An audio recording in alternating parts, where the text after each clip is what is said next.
Okay, cool. Here we go. So we're catching up. I already know about all this stuff because of the video that I did. So it's kind of interesting to hear her talking about it. But did anyone come to see you in Connecticut? Scott did for a few days. I broke it off with him. It was too dangerous. Objection overruled. Sean said he would hurt both of us. Who is this Scott guy?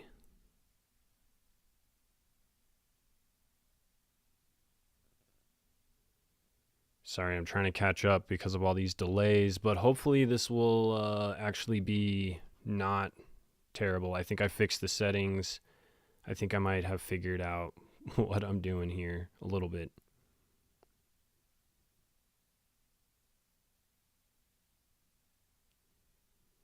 To Scott's house.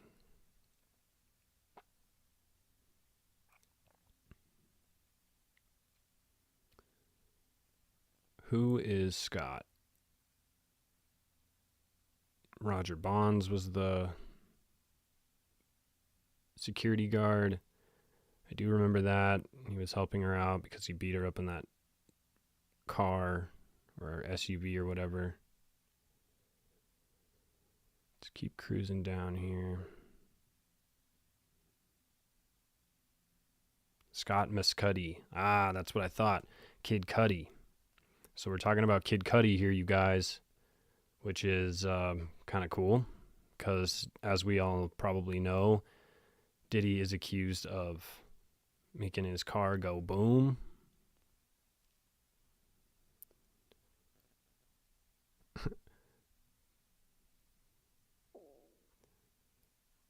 Where did you go after Connecticut? I went to see Sean. He was in Arizona. His son, college. I told my mother I was going to LA for work. Did Sean talk about Scott's car? Sean said he wanted Scott's friends to see Scott's car blown up. What happened next? We met Sean, Scott, and me. Scott said, "What about my vehicle?" And Sean said, "What vehicle?" And that was the end of the meeting. Prosecution, put up the photo. What is this? Cassie says, me and Sean in Kingston, Jamaica for Sound Clash. What is Sound Clash? Were you bruised? Cassie says, yes. And this photo? What is it? Cassie says, me in Sean's bathroom, September 18th, 2015. What were you doing there? Recuperating from being beaten up by Sean in Vegas? Sheesh. Seriously, this poor girl was constantly covered in bruises. It's so sad. Hey, we got 9 people viewing. That's what I like to see. We had a bunch more earlier, but my freaking thing just like cut out on me, and I think I got the settings right. At least it looks like it, so that's good. We're learning every day, you guys. This is my first day trying to live stream like this, so cut me some slack here, all right? But anyways, Cassie says, we were having an after party in our suite. I talked to a producer, and Sean tapped me on the shoulder, called me into our room, and beat me. Kicked me as I tried to hide behind the toilet. What stopped it? D-Rock and James Cruz came in. Cassie says, it made D-Rock sad. And prosecution says, what are these communications? Cassie says, from D-Rock to me, he says, where you at? It's time to ice your face. That's so sad. Prosecution says, why? And she says, I had just been beaten up by Sean. All right, I think we're finally a little bit caught up here. I think it's crazy they brought up the whole car thing with Scott Mescuddy, a.k.a. Kid Cudi. But, yeah, super interesting. He just kind of blows it off, too. He's like, yeah, whatever. What car?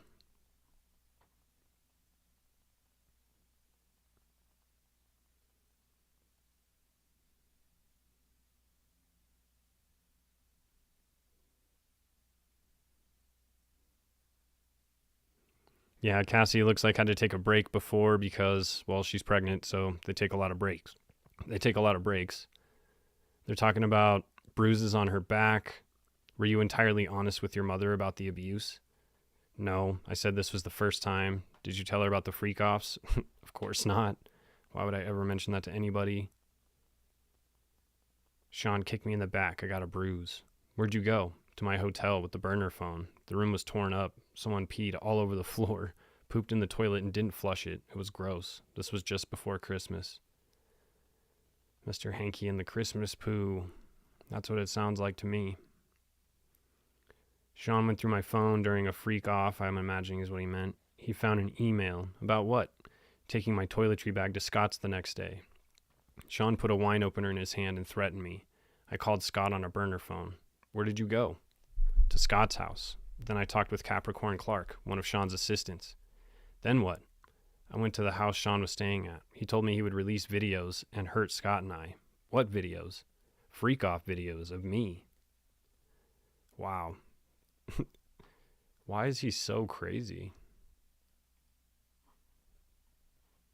I don't understand what his deal is, seriously. Dude is literally nuts. I wanted to see if there's anything I missed. Oh yeah, this is where I kind of left off before when I was trying to go through it when it was all glitchy. Did you attend an event with Sean? What happened as you left? I'd been speaking to a producer about music. Sean called me this and hit me in the face. I'd been drinking. Did you see any injuries? No. I was on the floor of a car and he stomped on my face. And I talked about this in my video, my very Audi, anyways, the one about Cassie and John Audi. I talked about this and how he had stomped on her in this SUV, and once they finally pulled up to the hotel, she like bolted out of the SUV trying to get away from Sean and his security. And this was actually Roger Bonds. And basically they just end up telling her to go to a hotel, which is kind of wild. Hey, we got 18 people in here now. What is up, you guys? Thanks for joining me. I've been trying to keep up with the Diddy case all day because I think it's super crazy and interesting. Because sometimes they have different stuff. I love that she had a burner phone just to try and call her, guy that she was seeing, Kid Cudi.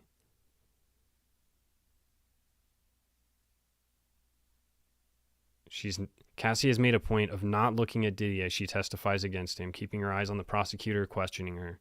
Her husband, Alex Fine, however, has occasionally turned to look at the music mogul. Diddy has mostly kept his hands on his lap and sometimes passes notes to his team of lawyers. He has shaken his head as images of Cassie's injuries were shown. Cassie told the jury she broke things off with Kid Cudi after Diddy threatened to hurt them. Sean said to me before I left LA he was going to hurt both of us, she said.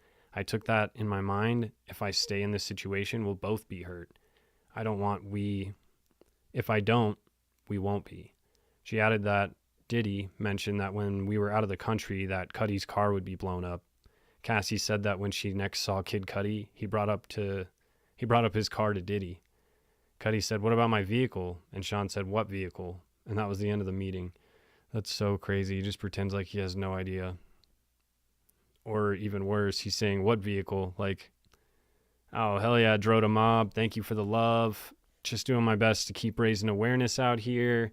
And we've been talking about some of this Diddy stuff for so long, so it's cool to see some of this stuff come out. We're starting to realize, like, this stuff really was happening. All this stuff that we've been talking about is coming true.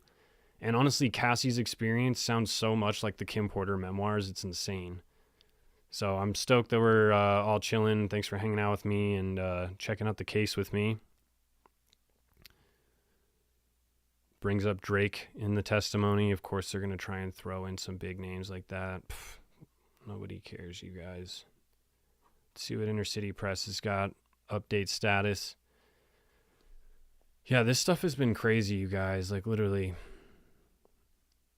Poor Cassie. I just feel so bad for her. She went through so much, and for what? Just for a glimmer of like being with Sean, P. Diddy, Puff Daddy, Brother Love, Combs. Like, I don't get it. But it made D-Rock sad. This is where we left off. Prosecution. What are these communications? From D-Rock to me. He says, "Where you at? It's time to ice your face." And prosecution said, "Why? I had just been beaten up by Sean." Were these all the times he beat you? No, there were more. Prosecution says, "With who else did you see Sean be violent?" "I saw him drag an assistant out of bed. I saw him punch Eli in his head one time in Turks and Caicos, he dragged a person. Cassie says, I believe we had a freak off in Turks and Caicos. What floor did you live in the 875 Comstock? Cassie says 17th floor. Ooh, they're getting ready to talk about this balcony incident. 17th floor.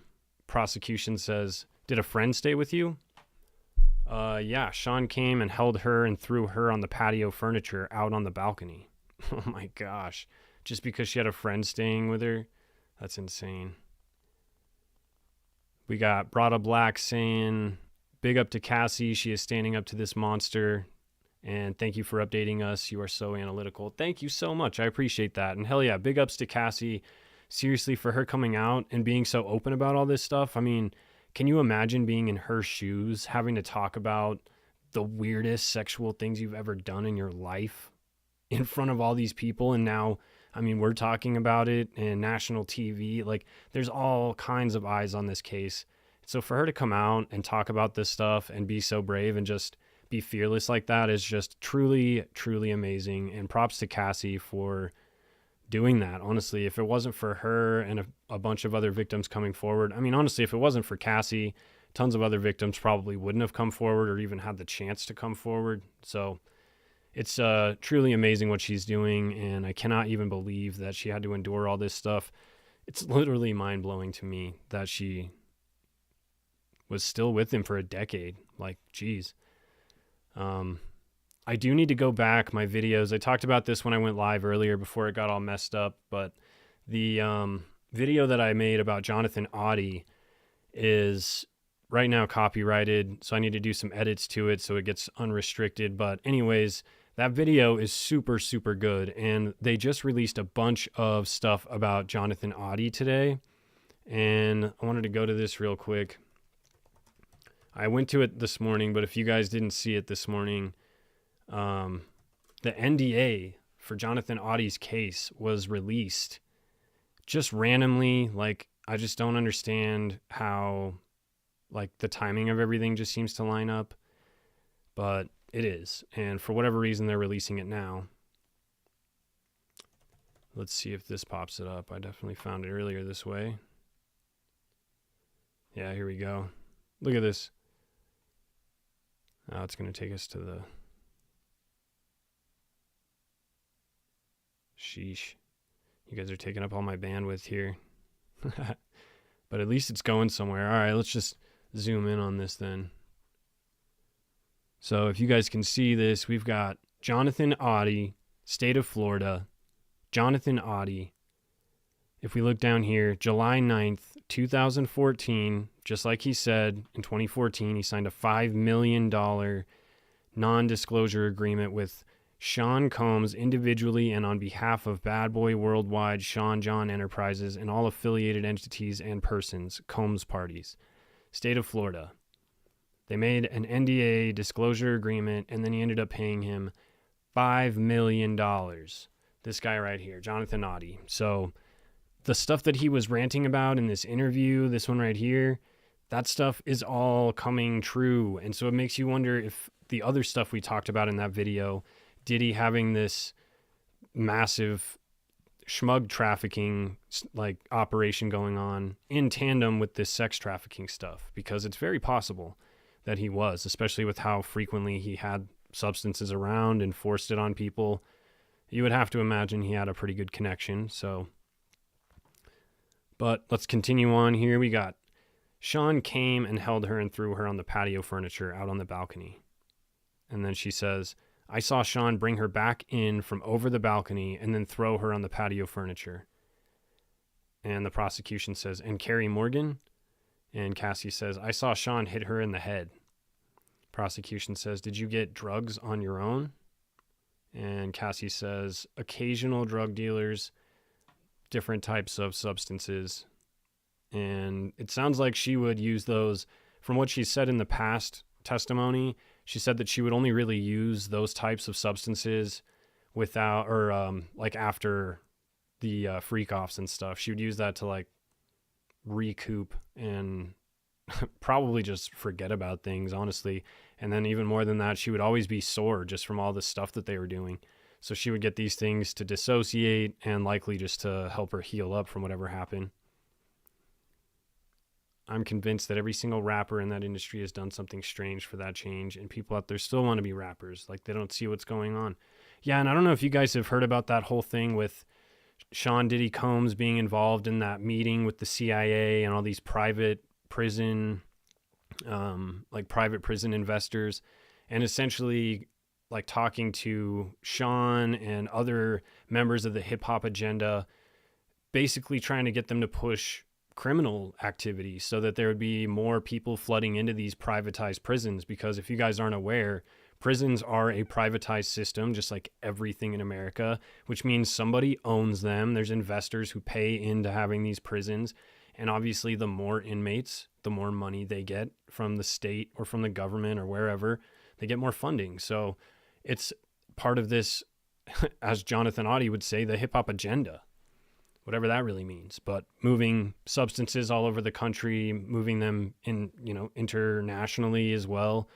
But I thought that was pretty interesting that he brought that up. And I talk about this in that Audie video, but all of Sean's weird movements on his private jet right before he ended up getting raided by the feds and ultimately arrested, his jet flew a couple times to Antigua, and I don't know, we don't really know who was on the jet, we don't know what was going on down there, but Antigua, like, political officials notated seeing his jet there. So I don't know, it's kind of weird. Bob Barker all day. Yeah, I need to look more into that whole meeting. I've only heard it in a few different passages that I've read through or different videos I've watched. But I mean, it's popularized enough that there has to be some truth to it, especially with the theory or with the idea that prisons are privatized. Like, that alone is sus to me. Like, really? You guys are going to make money off of inmates? Like, that doesn't even seem fair. Shouldn't prisons be like a state or government funded operation exclusively? I don't know. Maybe that's just me. This is the only thing I don't like, is having to refresh and regather myself here. ADHD is not good for this. Ventura, let's see, wait. Yeah, she did get substances on her own. Sean would put the pills in a vitamin C bottle on the sink. In a vitamin C bottle on the sink in the New York apartment. He'd say, "You can take him." He had doctors who would write the scripts in the name of an assistant or in my name. What? You can take him? I don't know. Maybe I'm just reading that wrong. But so Sean, this is also interesting because if you guys recall, I don't know if you guys watched this video or not. It's a good one. But is Diddy fed too? I don't know. I wonder if he's working with the feds in any way to try and lessen his sentence or to do anything to help himself, because nobody's really been outed in this trial so far, at least not that I know of. I mean, she just recently talked about seeing BET executives in the parties, but there's nothing explicit or exclusively naming anybody. Up to 41 people. Hey, all right. That's what I like to see. Up to 41 people. Hey, all right. That's what I like to see. We were cruising earlier. It sucks. My stupid internet really screwed me because we had quite a few people in the chat. Let me tell you. I wish that when I refreshed that it would just automatically refresh right back to where I was. Living in a world that just doesn't exist, man. Okay, I don't need this one. I don't really want to have ABC News up, actually. Oh, yeah, this is Jonathan Audie's. Look at this. Total of dockets. 881, you guys. You know why? Because this fool has been in jail since May 21st of 2018. What is going on? And who are all these people getting subpoenaed? Who are all these subpoenas? Look at all these. Subpoena. That'd be a cool name of somebody. Subpoenas. Look at all these freaking subpoenas. Who's getting subpoenaed?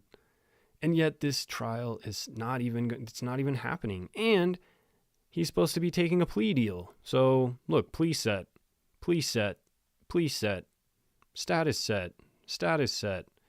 And I talked about this in my live earlier, but BJ Investigates has a really good video where she actually went to one of the lives or one of the court hearings, and they basically just go off the record, and Jonathan Oddie, his lawyers, nobody shows up for his hearing, and then they eventually just continue the hearing without anything happening, and they go off the record for like 5 minutes.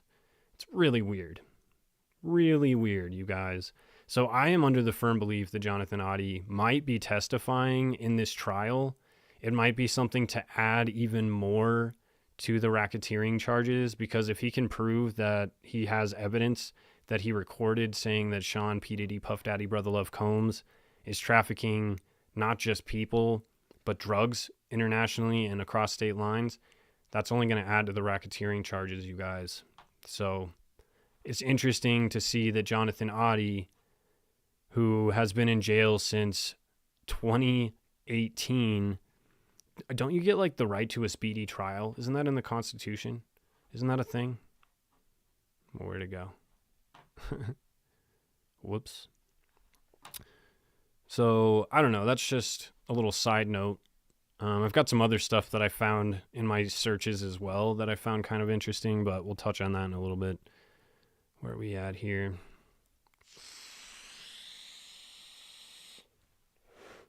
I don't know if I can vape in the live streams or not, but I'm going to. Hopefully you can. Do other creators vape in their live streams? Well, they should if they don't. What is this? Here we go. Okay, so the pills in the vitamin C bottle. Prosecution, your brother's birthday party in Connecticut in 2013. What happened? Ventura, my mother told me someone was taking pictures of me. I went and punched her in the head. Seems a little much. And then prosecution, you testified your relationship with Sean ended in 2018. How was your health? Oh, and everybody's been speculating that that the reason that Alex Fine isn't allowed in the courtroom if they testify about anything past 2018 is because in 2018, after her and Sean broke up, there's like supposedly, allegedly, Cassie said that Diddy had R-worded her. And I talked about this in my video like forever ago, but tons of people are talking about the speculation that she's going to bring this up. And I feel like it's almost inevitable. Like it definitely happened, and it shows just how depraved and awful Sean is. He literally, when she's breaking up with him, he takes her inside and takes advantage of her one last time. And it seems like, I don't know, it's barbaric, if you ask me. But let's refresh this one more time, see if there's anything else on top of the one I didn't read yet. So you testified your relationship with Sean ended in 2018. How was your health? And she says, I was sleepwalking. I had PTSD. Defense says, objection. Judge overrules. Judge Sabramian is pretty cool, honestly. He seems really on top of it. But prosecution says, what's this? Seems like they're moving on. A photo of my front door in 2018. And they publish it to the jury. Why is there a knife there? Sean was coming around a lot, so I had it. Dang, she was that. Well, whatever. All right, so in 2018, what happened? Well, whatever. All right, so in 2018, what happened? We were having a closure conversation at a restaurant in Malibu. He was trying to convince me to go to Burning Man. Were you seeing any more? Oh, were you seeing anyone? Is what I think they mean. My now husband, Alex Fine. And yep, there's Roger Bonds right there.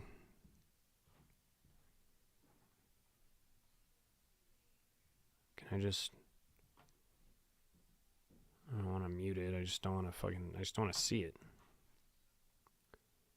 Okay, yeah, see, it's not me. It's got to be just freaking YouTube being slow today. So he wanted her to go to Burning Man.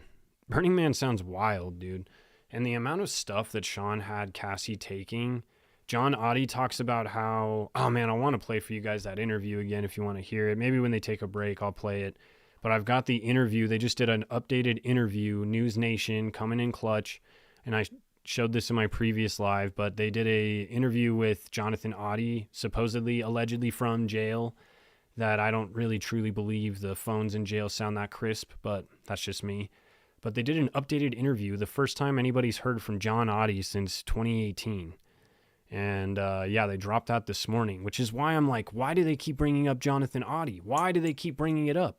We've already known for years now that Jonathan Oddie was telling the truth, that he was right about the allegations with Cassie, and that everything's being alleged by Cassie in this case anyways. So now we've got this being confirmed in court. So I don't know why it's suddenly becoming huge news, but why everybody's seeking out John Oddie again. But it's cool. It's cool to see and hear from him again, know that he's alive. There was a period where people said he was dead in a car crash because there was reports going around online that he was, which is why I think people also think that he's in witness protection because, well, why else would they try and make him look like he's no longer with us unless they have him in some sort of protection program? So I don't really know, but it was interesting to hear from him, which might mean that he's not in witness protection. I don't really know how that works. I've never been in witness protection. What happened next? After they got done, so they went to dinner, and this is where she ended up breaking up with him. They had a closer conversation, is what she says. He tried to get her to go to Burning Man, and she was currently seeing Alex Fine, which is her new husband. But then prosecution says, well, what happened next? And she says, Sean came back to my house and R-worded me on my living room floor. His eyes were black. It was like taking something from you. And prosecution says, you cried. What did Sean do? And Cassie says, he continued and finished inside of me. Then he got up and left. And prosecution says, did you ever have sex with him again? She says, voluntarily? Yes, voluntarily. We had a good night. I went back to his house. Can you explain why you did that after he R-worded you? We had been together for 10 years. What's up, babe? Just saying hi. Oh, hey. We're just live reading through court stuff that Inner City Press is posting. Hopefully, I swear it keeps going in and out. It's super annoying. I feel like it's got to be YouTube, though, not me.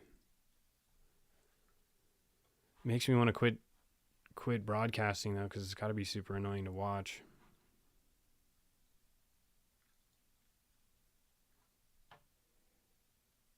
Did you try using the other internet? Yeah, it was worse with that internet. Really? Yeah. I guess I'll try 7,000? I don't know. Oh, it says it's good, not choppy. And then Steph says, hi, Kim. Yeah, I don't know. I swear, it's got to be freaking YouTube just going in and out on me. Thank you guys for the update because everybody's saying hi. You should come say what's up. You can, if you squeeze right in here, you can say hi. I just have a little sliver of the screen.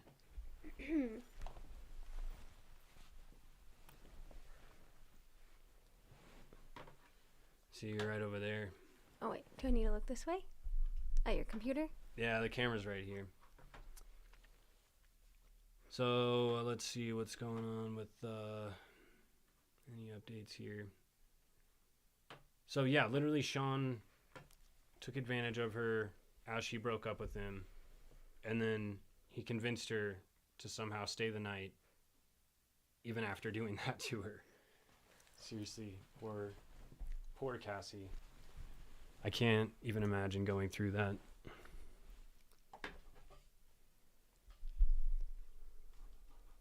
Let's see what else we got. Let's see what other sites are talking about.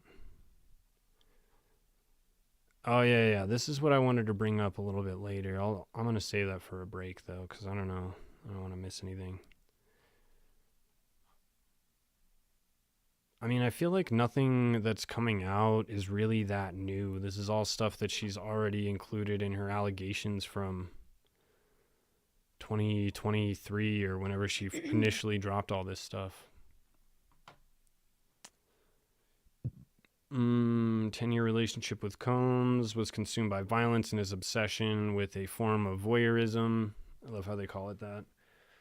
Where he was controlling the whole situation. He's just a cuck. That's all it is. He's just a cuck, and that's what he likes to be, and it's funny that that's what he likes. That included directing her encounters with a male Smex worker right down to the copious amounts of baby oil she applied. Yeah, which is kind of weird that he controlled like literally every single aspect of everything. I think let's bring up the Washington Post. They've got good updates. They've got like 7 people on their team doing Diddy updates, which is pretty crazy. Super cool to see you. Heard so much good stuff. Steph knows who you are from me talking about you. Aww, that's super sweet. Good stuff. I try to say good stuff. Massively influential music producer Sean Diddy Combs, who faces 15 years to life in prison. Blah, blah, blah. Let's see. Turning once again to her drug use, Cassie testified that she first took opiates when she got her wisdom teeth removed at 19, which is probably when most of us did, unless you were already into that hardcore scene. And then Sean had them, and I took them with him. Yeah, because Sean is not only a heavy MDMA user, but he's also addicted to pain meds, is what most people seem to say.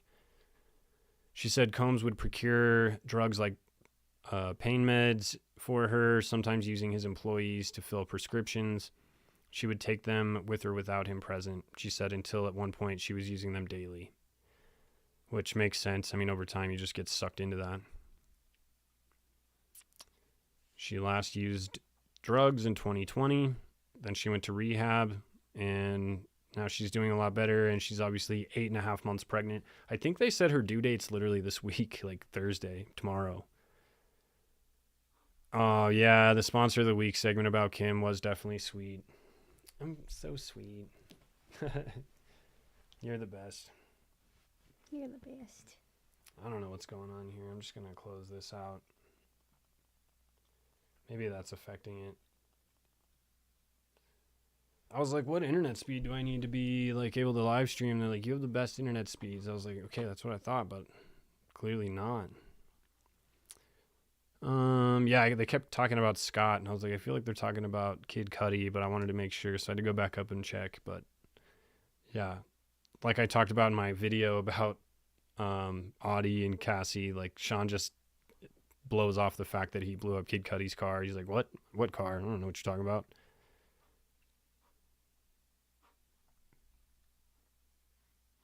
Let's see what we got. Any updates? Why is the inner city press? How is he doing this? How is he in the courtroom giving updates, live updates like this? How can he do this? Yo, DJ Villain, what's up, dude? Yeah, we finally came back. I don't know what happened. It's just been difficult to live stream. Maybe it's because the internet's slow with everybody streaming at this point with the Diddy stuff. I don't know. So, yep, they've been together for 10 years. So she felt like sleeping with him like one last time, I guess. I don't know. And then prosecution says, who did you stay in touch with? And Cassie said, most people, though I pulled away. But I don't know what that means. Prosecution says, what did you message Sean about after that? She said, just checking in. And then they said, what did he send you? She said that he had iPads full of images. Get him his money. Get him his money? What do you think that means? She owed him money? Or is that what he was basically using her for? Was just kind of like pimping her out and making money off of these experiences, whoever was there? Because they make these freak offs sound like it was just like a personal pleasure thing. Like it was just Diddy doing this because he likes this, because he's a cuck. Right? So like, was he actually making money on this? Which would be a whole nother level of like, he's just pimping Cassie out to people. I don't know. What do you think?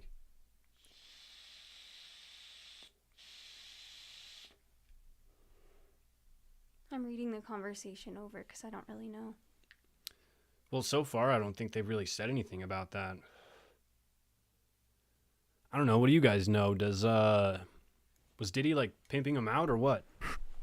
Because I mean, he had to be making money somehow.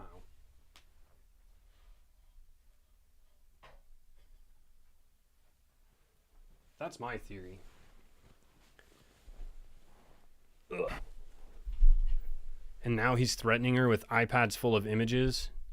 Either that or he's talking about the record deal, because she did sign like a 10 deal record contract with him. What did you write back? Do you want me to tell the truth? It's much deeper than iPads. There was abuse more than freak-offs. Oh, what? What do you mean, do you want me to tell the truth? Yeah, of course we want you to tell the truth, Cassie. That's why we're sitting here in court today under oath trying to get the truth.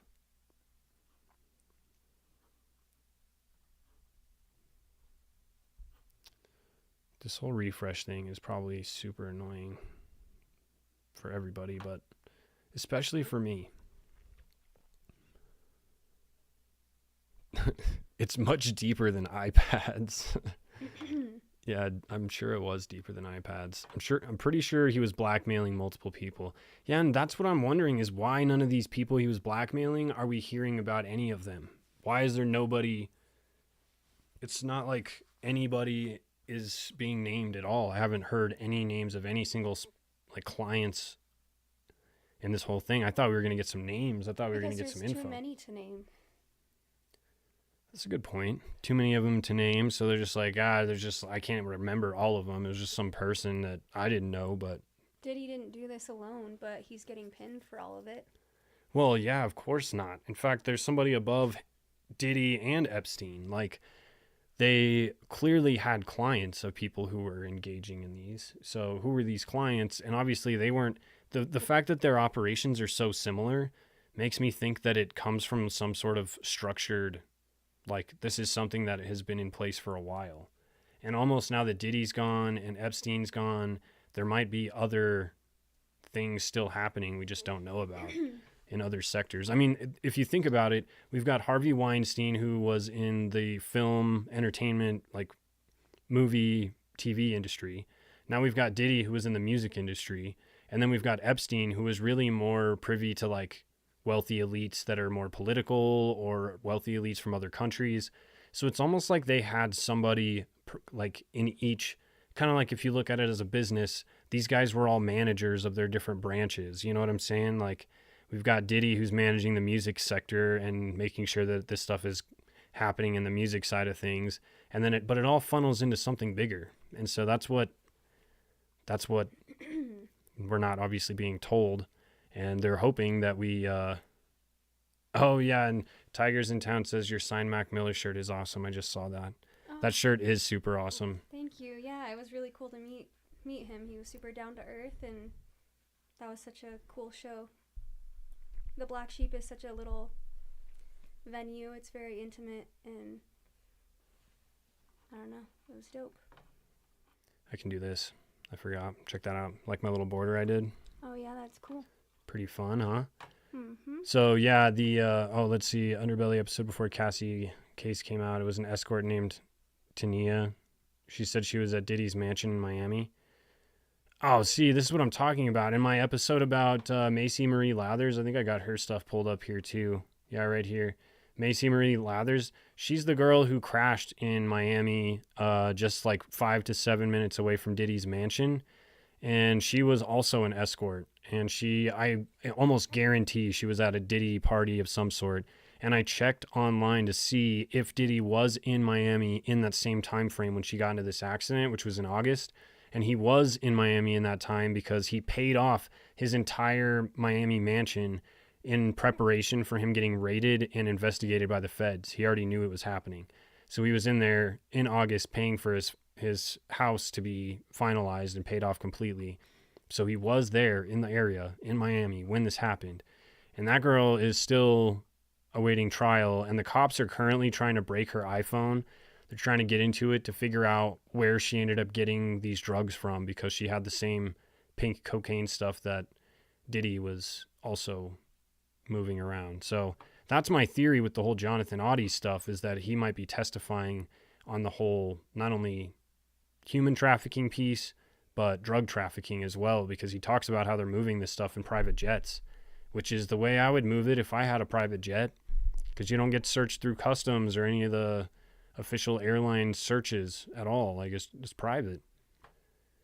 Okay, looks like we got a break here, I guess, because we haven't gotten any updates. The other thing, since we're already kind of talking about it, I wanted to bring it up here. I was looking into other situations involving the pink powder, and I found this story here that talks about how there have been multiple other death scenes or 4 self-exits or accidental overdose cases involving other people that are very famous. DJ Eric Murillo. Now, I didn't know who DJ Eric Murillo was, but if I say this, I like to move it, move it. I like to move it, move it. You know DJ Eric Murillo. I guess I do. You know my guy, DJ Eric Murillo. Oh yeah, Murillo. So this is DJ Eric Murillo. Oh wait, you guys can't see the screen. Sorry. This is DJ Eric Murillo, and he is, like I said, famous for that song, I Like to Move It, but he's also a bigger DJ than that. But he is obviously one of those guys who is definitely tight with people like Diddy, definitely is in the same circles. And I was trying to find, let's see, I think I searched Diddy, that's why I can't type. He collaborated with Sean, P. Diddy, Puff Daddy, Brother Love Combs on 3 tracks in the early 2000s. One of these tracks is Dance I Said, which was released in 2005. So this dude worked with Diddy, and he passed away from pink powders. That's interesting. And then I was like, and it was inside of his Miami Beach house right here. And then aspiring singer Laura Camilla Lozano Sterling. This is wild stuff, you guys. This one was crazy. I started looking into this chick, and I was like, how have I never heard about either one of these people passing away? Like, what's going on? But these 2 people both confirmed having passed away from pink substances. But get this. So Scooter Braun works with a guy named Eric Bolno, or hang on, let me go into this. I'll see what his name is. He works with this guy named Eric Bolno, yeah. So Eric Bolno was trying to get this girl right here, Laura Lozano, to blow up, because she's an artist. She was a musician. And this guy, Eric Bolno, was having an extramarital relationship with this young lady, and he was promising her that he would make her a superstar singer, until one day he goes over and is visiting her in a hotel, supposedly working on music, and then he ends up leaving at about 4:30 in the morning. And then the next day, the people at the hotel are like, what's going on? Why haven't you checked out of the hotel? And so they call him, ask him why he hasn't checked out. He says, oh, there's a girl staying in the hotel, that's why. So they go check the hotel, and they find this young lady right here passed away in a bathtub in the fetal position. A bathtub? With bags of pink substances scattered around her, and different syringes and needles and things scattered around her. Tell me that's not the weirdest SHIT you ever heard. Okay, so then this guy is literally Scooter Braun's, this Eric Bolno guy is Scooter Braun's right-hand man. And he was wanting to make this Camilla Sterling chick a star. But he very quickly, after all this started happening, because he obviously had an alibi saying that he left at 4:30, so he couldn't have been there. It wasn't him. Sure, whatever. Maybe she was given something that she ended up ODing on later. I don't know. But she did order room service like shortly after he left, which is like a weird piece of the puzzle for sure. So I don't know, you guys. It's very interesting, very fascinating story. I'm really glad I just happened to start looking into other people that passed away from the pink blocaine stuff, because I thought it was crazy. But yeah, she was found dead in a bathtub in the Setai Hotel where she'd been staying with David Bolno, sorry, not Eric, the music executive and partner of Scooter Braun. it was ruled an accidental OD, including the Special K, MDMA, and it says and pink substances, but honestly, that's what that is. It's just ketamine and MDMA, so I don't know. Sterling was cremated after a funeral service held on April 3rd. So that was only 4 days later after they found her. That seems a little fishy too. I don't know, you guys. I just wanted to bring that to your attention that that's something that has happened. So it could likely be more people involved in this. I mean, this David Bolno guy doesn't give me very good vibes. I'm sure he's got something to do with Diddy. Also living in the Miami area. So, sheesh, what do we got going on? Another break? I don't know, you guys. Right hand hit. Yeah, and honestly, Scooter Braun is not the most upstanding guy either. I was just reading about him and like all the Taylor Swift stuff and just like, I don't know, he seems like a real terrible person. And then the only other time I've really talked about Scooter Braun was in relation to the Corey, what's that dude's name? Corey Gamble. Because Corey Gamble supposedly was working for Scooter Braun. And Corey Gamble also seems like a handler, if I ever saw one. And he's super tied with the Kardashians, and he's dating or married to, what's her name? Kardashian's mom. So, yeah, I don't know. Like, Scooter Braun definitely isn't a good guy either. So, definitely, like you said, right-hand hitman. Scoot, scoot. Kris Jenner. Yeah, I think Kris Jenner.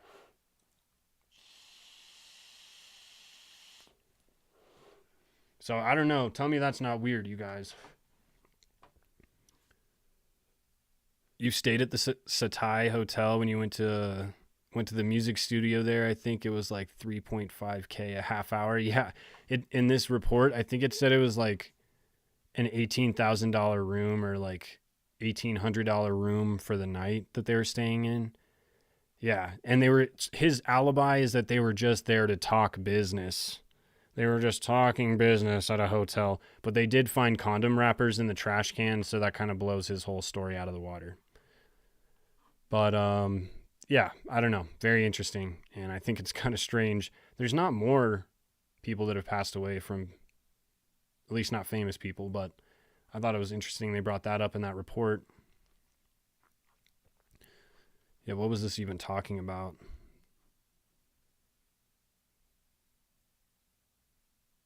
This was mostly talking about the trafficking of that pink substance, because I'm under the firm belief, I still believe this with all my heart, that Diddy has something to do with this stuff getting pushed into the U.S. more, because in all of the cities where he has residences, this stuff is popping up more and more frequently. And I'm sure it's been around for a while, but it's definitely becoming more and more popularized recently. And it's in places like LA, New York, Miami, and I think there's one more place. Maybe Chicago. But anyways, definitely popping up more and more. Still no updates. Let's check. Let's go to CNN. Let's see what CNN's got going on. Let's see what CNN's up to. What are you guys doing? I think Harley Pasternak's definitely a handler. The Kanye West tweets that he showed everybody that he said when he was saying, I will, what did he say? I'll hospitalize you again or something so badly that you won't, or I'll get you medicated so bad that you won't even be able to enjoy time with your kids. Like, that's not a trainer. That's not a personal trainer. Also, why does he get to train all these fancy, like, celebrity people? Like, who's this dude? He looks like Mr. Clean. Her direct testimony is over.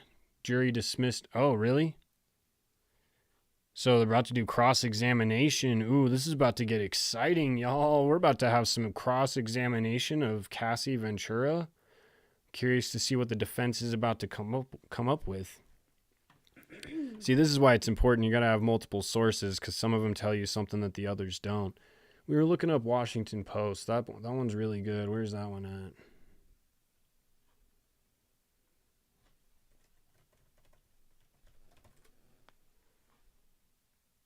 All right, let's see. Have you been keeping up with any of the Diddy stuff, Kim? No, not really. I follow this chick on TikTok who she was on Love is Blind, and she's also, or she was in school to be an attorney. And I think she's graduated and passed her, what is that exam called?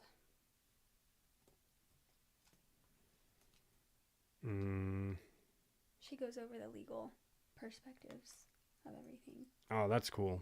That's why I was watching BJ Investigates, but then I just decided to go on and do it myself. I feel like I can learn just as much reading through it myself, but BJ does an amazing job, and she's a lawyer. She's like past the bar and everything. The bar. Yeah, that's what I was talking about. Oh, okay, yeah. I was like, I don't know why I couldn't think of it, but yeah, she's past the bar, so she'll give like perspective on lawyer stuff that I wouldn't know, which is kind of cool. It's good perspective to have. All right, let's see. 1 minute ago, early 2023 marked a turning point for Cassie. She told the court she entered rehab and trauma therapy after she kept having horrible flashbacks while shooting a music video with another artist. She said she felt like I didn't want to be alive anymore. How sad is that? I can only imagine, though. It took that long for her to get to that point. Like, shoot. After the shoot, she went home to her husband and children. As her kids were sleeping, she told her husband, Alex Fine, that he could raise their family without her. Ventura broke down crying, recalling the moment. I couldn't take the pain that I was in anymore. She told the court she wanted to walk out the door into traffic, but my husband would not let me. Well, that's a good husband. Alex Fine sounds like a fine young man. And he's certainly a handsome-ass dude, that's for sure. Let's see if we can find a picture of Alex Fine. Alex Fine is fine as hell. Have you seen a picture of Alex Fine, Kim? Who? Alex Fine. This is Cassie Ventura's husband. BJ is so awesome. DJ Villain, did you know that I got a shout out on BJ's That Surprise Witness channel? She's testifying. We don't really know what's going on with him these days. And somebody commented, Annie T, if she ever watches this, make yourself known. Shout out to Annie T. Couldn't find her, but she mentioned Sobering Stories did an awesome Audi episode and talked about the cards, the Illuminati card game. And she pushed people to my channel, but BJ literally was like, oh, Sobering Stories, I'll have to check that out. That sounds super good. And then she read it again, and I was like, heck yes. And I actually had somebody in the live that I did earlier. I don't remember who it was. I have to remember. But anyways, they said that they found me through BJ and her shout out. So I thought that was even cooler. So it was not in vain. Let's see what else we got going on here. Where's my notes? I had some notes of stuff I wanted to talk to you guys about that I didn't want to forget. Of course, I forgot my notes.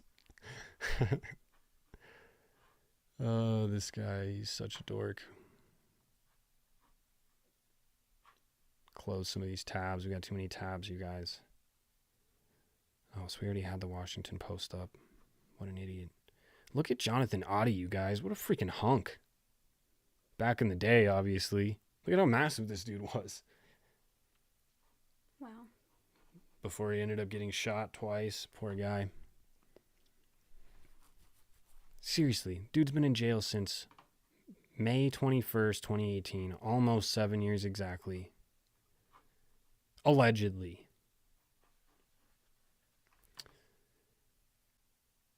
Oh, see, I didn't even see that I could click down. Oh, see, I didn't even see that I could click down. Here we go.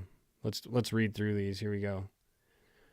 There was a time I couldn't take the pain. I tried to walk out in traffic. My husband wouldn't let me. I had trauma therapy. Did you write? Cassie says, a book with chapters. My mom helped. A book with chapters. What? What did you want with the book? That Sean read it. She literally just wrote a book so that Sean would read it? Damn. Prosecution says, what pain did Sean put you through? Ventura says, shame. To carry the things that were shameful for him. I took on a lot of responsibility for that I never should have. He brought the concept to me when I was 22. It was expected of me. I felt terrible. Prosecution says, how did you get chapters to Sean? Through my attorney. And I reached out to KK, Christina Coram. And I asked her if he read it. She said it was not taken seriously. Of course not. How much did you ask for the book? 30 million. Did you sue? November 2023. What happened with the lawsuit? It settled for 20 million in 24 hours. Sean was like, nah, you're good. Just don't say nothing. Here's $20 million. Why are you testifying in this trial? I can't carry this anymore. What's wrong is wrong. I tried people like they were disposable. Escorts, anybody. How many freak-offs did you have with Sean? It's impossible to know. Hundreds. After you broke up with Sean, did you ever do a freak-off? No. No further questions. Well, that's a good question because it proves that if she didn't do it after she was not with Sean, then yeah, she definitely was only doing it because of him. Sidebar before cross. Yes. Okay, cool. With the jury out. Why don't we put off the cross until tomorrow? Prosecution says, we'd like to start now to be sure to finish. Judge says, Miss Estavo, what? Combs is Estavo. She will be finished by the end of the week. So no cross today. Judge Subramanian says, we'll just make up for the time in other ways. Get the jury. The witness can be excused. Yes? Yes. Can the witness be excused? Yep, cool. She's excused. So no cross today. What does that mean? Are they going to do other? Are they just going to call it for the day? How did I not know I could click down and see more replies? Am I dumb? I think I'm dumb.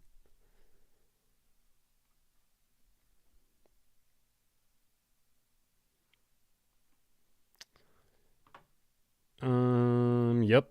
Looks like jury entering. Judge says, sorry to bring you out, only to send you home. Don't read anything about the case. Sorry to plant all these awful, terrible images in your brain, but have a great evening. And then jury exits. Miss Comey. Here's what the defense sent us about Rule 412. Okay, so it looks like they're done for the day, I guess. I don't know. Interesting.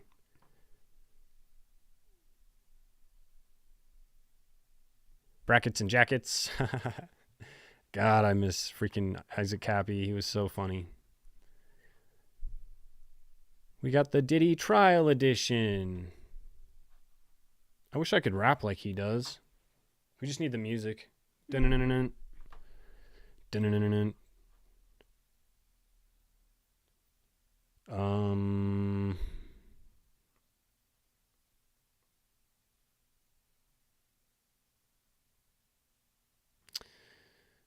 Okay. I still want to know how Inner City Press is publishing all this, how he's getting this out. Does he just have I bet he's got like a microphone or something, or maybe he's got his phone with the accessibility feature on so that his AirPods are listening to what's going on in the court, and he's got somebody outside of court typing it up. I don't know. What do you guys think? What is he doing? How is he doing this?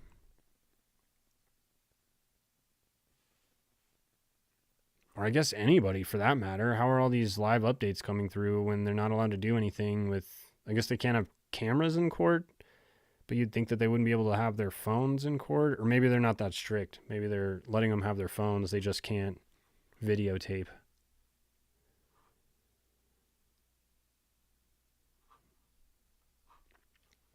See what CNN's got updated so far. See if they have any more explanation of what's happening. DJP can rap. That's funny. Yeah, I know. I wish I could rap. I mean, the We Subscribe rap is pretty good, but dismiss the jury for the day. The defense will begin their cross-examination of Cassie Ventura tomorrow at 9:30 a.m. And I'm going to try and come back on here again tomorrow and do this again since I figured out the settings and all the other stuff. So I just figured this week, instead of doing a regular video, I'll do some live stream stuff because I never go live. This is my first time trying it. We'll see if this is good or not. But AI voice recorders. It's a good point. It's a very good point. AI can do everything now. I was just reading about the fires in the smart cities. Why is like the LA fires and the Lahaina fires just like, I don't even know if I said that right, but why are they just like no longer a thing? Nobody's talking about it anymore. Nobody's talking about these supposed smart cities or the fact that the Olympics are coming to LA in 2028. We're supposed to have this smart city by then, and like that shit was wild. I couldn't. I was desperately looking for information to show that Diddy's mansion was part of this whole fire scheme, but his mansion didn't get touched by the fire. He was like 5 miles away from it. Tom Hanks's house did, and so did Ben Affleck's house, but Diddy's house didn't. But the pictures of them talking about that pipeline, that highway they want to build, or that railway they want to build. What's weird is the BBC recording I have said that Tom Hanks' house was burned, but then when I like further researched it, it said that it wasn't. That's weird. Yeah. That seems extremely weird. Tom Hanks' house is burned down. Oh, just kidding. Yeah, like why would BBC say that? Like presenting it as fact.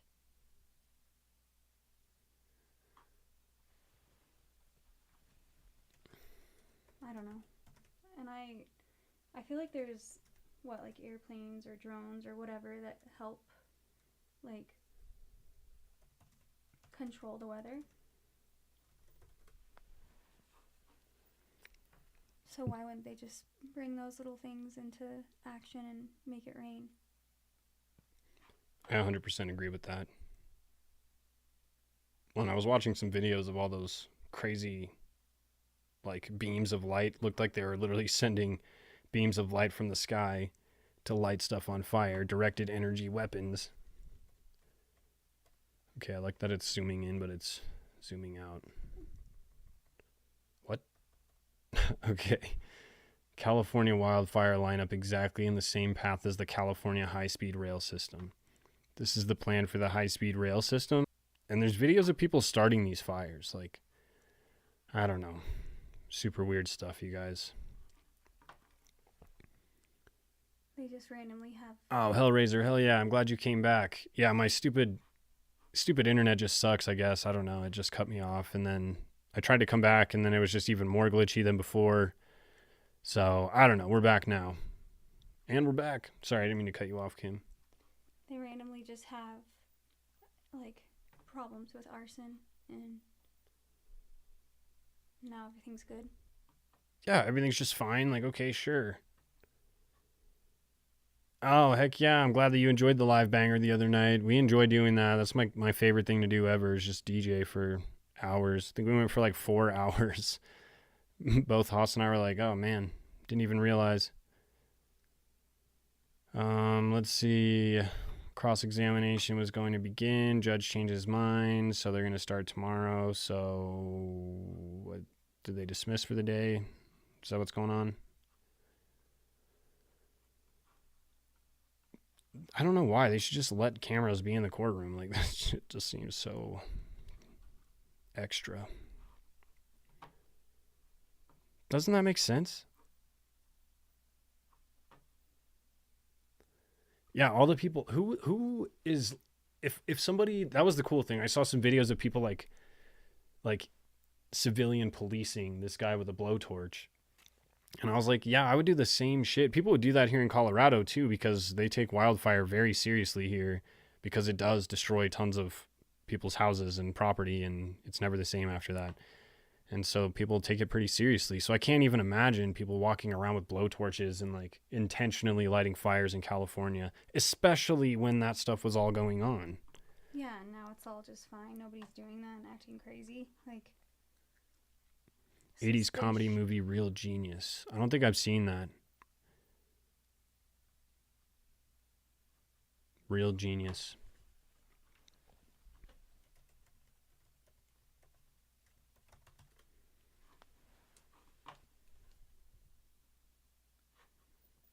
American science fiction comedy film directed by Martha Coolidge. Blah, blah, blah. Val Kilmer, huh? Who doesn't love Val Kilmer? The CIA has covertly hired Professor Jerry Hathaway at Pacific Tech University to develop the power source for Crossbow, a laser weapon precise enough to commit illegal political assassinations from outer space. Man, I gotta see this movie. Hell yeah. Sounds like a sick movie. Yeah, the tunnels too, and like what's that girl's name? She's like a Diddy accuser too. She talks about the tunnels. Allie Carter. You might know more about Allie Carter than me. That girl, she talks about how she's been in the tunnels and she's seen different people in the tunnels, and she confirms the existence of the tunnels. And I don't really understand what I haven't looked into the tunnels too much, to be honest with you guys, but I know that there are. Let's look into it right now. Let's do it right now.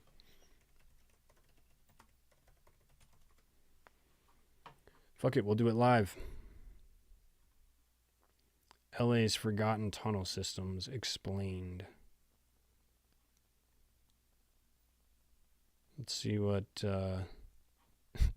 Car Jenner secrets. Let's see what they got on this Reddit thread. Oh, it's a video, huh? Let's watch it. Oh, you know what? I did want to show you guys that video of Jonathan Oddie. Underneath Los Angeles, known as the Actorbahn. The Actorbahn. They get access points. Thanks for joining me, Kim. Move through the city without ever having to be in traffic. You can come up in LAX. You can pop up at Dodger Stadium. Underneath there, in those that guy's face is Starbuckses set up at different locations to allow them to get coffees while they're driving. All of them. Seinfeld. You've seen Seinfeld down there? No. I've seen Seinfeld down there. What? Dude, almond milk latte, 2 shots. Wow. Yeah. Was he a good tipper? They don't have to pay. So this has been. Is he a good Los tipper? Angeles for a few years now. I mean, how long has this been there for? I mean, it predates me. It seems like the city was built on top of it. So, I mean, I think this goes all the way back to the 20s. This doesn't seem real almost. This is crazy. I imagine how I sound saying it to people. That's the best way to finish that video off for sure. God bless. That is pretty interesting. When was LA founded? LA was founded September 4th, 1781. When did LA, what would you say?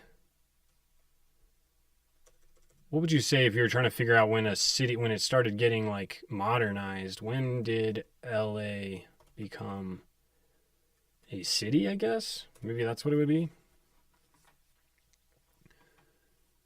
There's tunnels under the Getty too. I bet there's tunnels everywhere. In fact, where I live, there's tunnels that go from the Broadmoor, which is a super fancy old ass hotel. Let me pull up a picture real quick. But there's tunnels that go from that to this guy's home. What was his name? It's called something House. But anyways, he was this really fancy, rich guy that lived back in this time frame, and he has a house like right behind the Broadmoor Hotel. And this Broadmoor Hotel is really sick, actually. There's a golf course. You can go out there. We take pictures there. But he lives like right up the hill. It'd be like over here somewhere.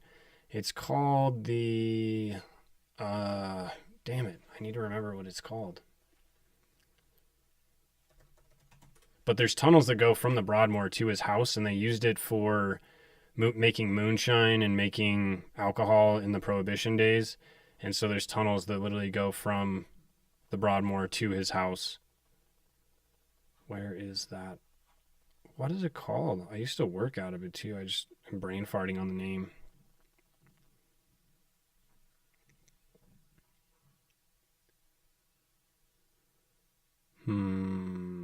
Yeah, because they definitely were not stoked about Prohibition here in the Springs, I guess. They were like, nah, we're going to get it however we want to get it.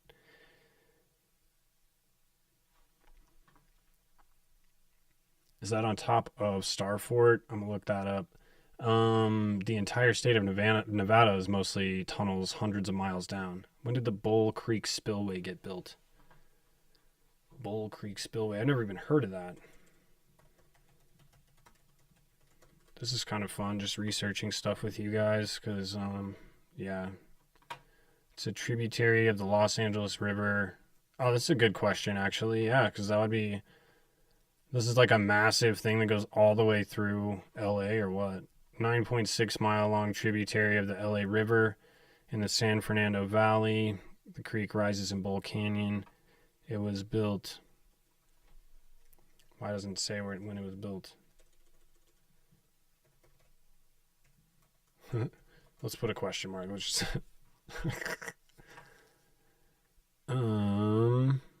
Used in the filming of Terminator 2. I remember this spillway. That's sick.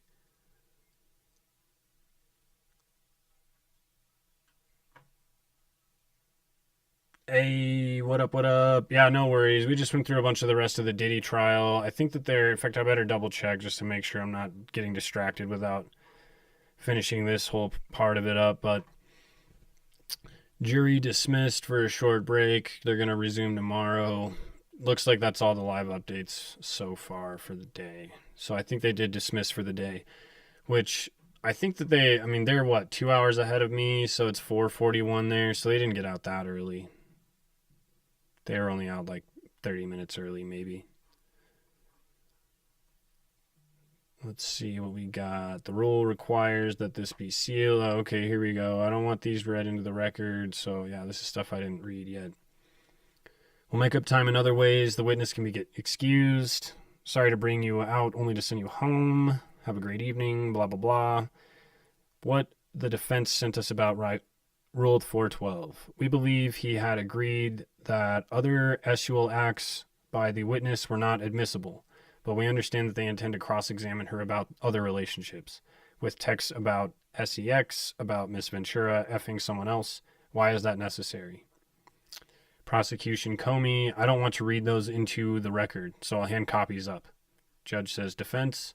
Combs, Agnifilo, I'm not sure if he means male or female, but these are messages about jealousy in the vocabulary of, are you effing that person? That's fair game.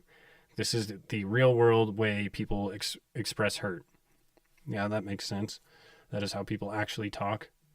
Prosecutor Comey, the rule requires that this be sealed. Judge, let's proceed without specifics. And Agnifilo saying, are you effing that person is just a vulgar way of asking, are you cheating? Both sides opened on infidelity. This is not 412. Okay. They're talking about this rule 412. I don't know if they're trying to see if it's like appropriate for them to bring it up with like the verbiage. I don't really understand what they're talking about here. That's the only thing I don't like about inner city press is I feel like there's like pieces that I'm missing. Maybe small pieces, I don't know. Yeah, I know. We had a lot more earlier, but I don't know what's going on. I mean, I'm just stoked that there's anybody in here because, yeah, honestly, it's nice to just be able to have somebody watch if you're going to go live. Makes it a little awkward if you're just sitting here talking to yourself. So I appreciate you guys joining me. Thanks for hanging out. Tom Hanks.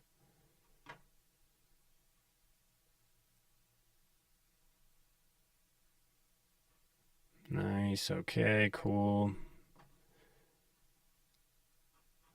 So no new updates on that. Let's get back to this.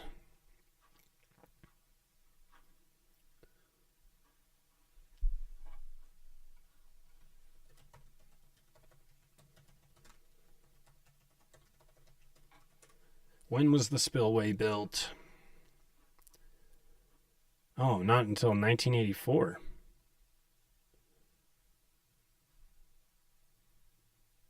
So it's still fairly new.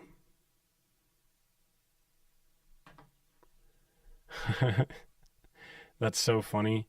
Yeah, that's great. Were you in here earlier when I was talking about the Mr. Hanky and the Christmas poo? That shit's so funny. Oh my God. I love that she just, the details that get released are like sometimes just comical. The things that she remembers very specifically.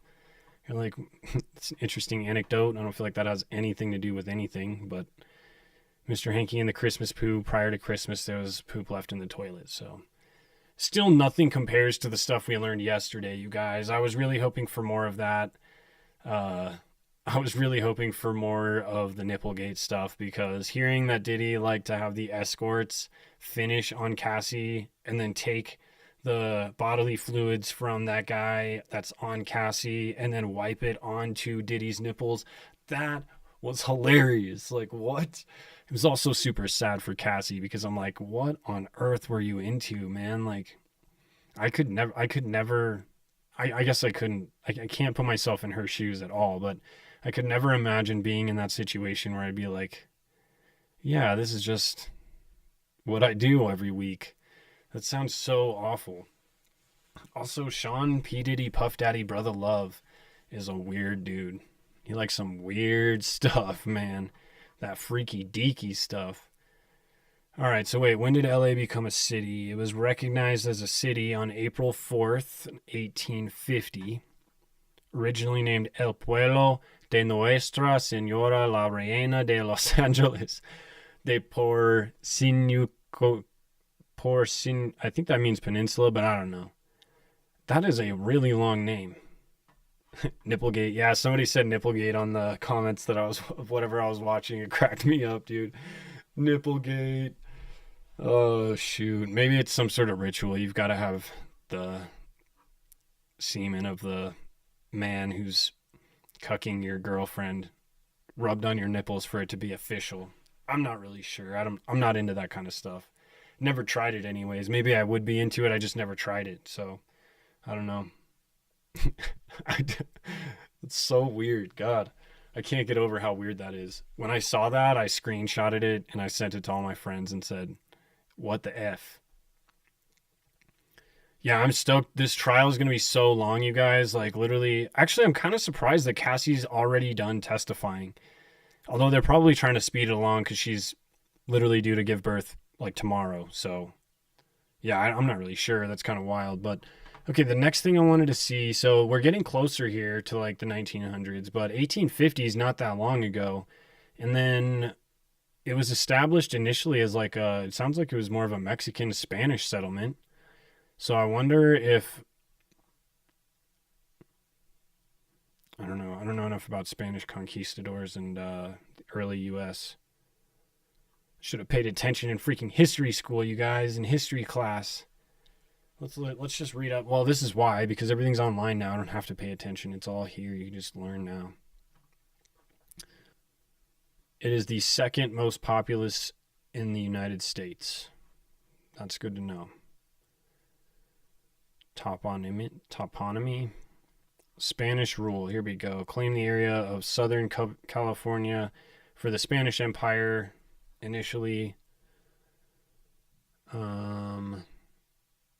Missionaries.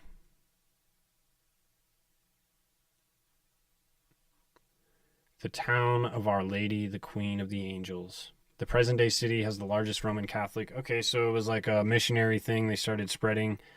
And then 2/3 of the Mexican or New Spain settlers were mestizo or mulatto, a mixture of African, indigenous, and European ancestry. Settlement remained a small ranch town for decades, but by 1820, the population had increased to about 650 residents. Wow, big time. So okay, here we go. Railroads arriving with the completion of the Transcontinental Southern Pacific Line. If you guys haven't seen that show, Hell on Wheels, you should watch that show. It's a good one. With Cole Meany and like, I don't know, it's got Common in there. It's a good ass show, but yeah, school is just a bunch of psyops. You guys are right about that. Shoot. And who knows what kind of history we're actually learning anyways. History is written by the winners, man, not the losers. So who knows what the hell we're learning about. White man's history. That's all I can say. I don't know. Let's see. So, and by 1923, the discoveries had helped California become the country's largest oil producer. Here we go. Now we're getting to somewhere. Accounting for about 1/4 of the world's petroleum output. Dang, a whole quarter of the petroleum output of the entire world. I have a quick question for you. Okay. So I want to make Cameron sign, Yeah. And and I asked Rock for ideas, and he actually came up with some good ones. Let's hear it. Let's see what my niece is graduating today from high school. Speaking of schools and being psyops, but she is graduating. We're gonna make her a sign, so we're gonna hear what Grok came up with. Cameron, you graduated. Now get a job. She has a job, so that's kind of funny. Now get a job. Congrats, Cameron. You're smarter than this sign. I don't know. No. Cameron's done. World, watch out for this boss. That one would just be so embarrassing. That one's pretty funny, though, because it's very Cameron-esque. Cameron, you rocked high school, unlike my sign-making skills. And then diploma unlocked, Cameron's ready to slay. What? I don't know. I'm not super stoked about any one of them, but maybe like, yeah, click the generate 4 more button. Generate 4 more of these. Okay, so we're getting into oil. Putting pressure on the city's water supply, which as we already know, the water supply in California is not good, especially during the LA City fires when they shut off all the water.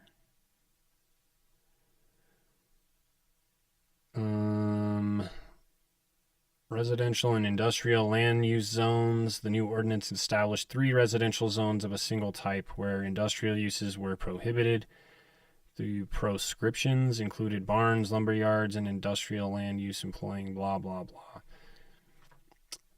These included explosive warehousing, gasworks, oil drilling, slaughterhouses, and tanneries. So honestly, I feel like there's a lot of richer people out here if this is a mass production of oil spot.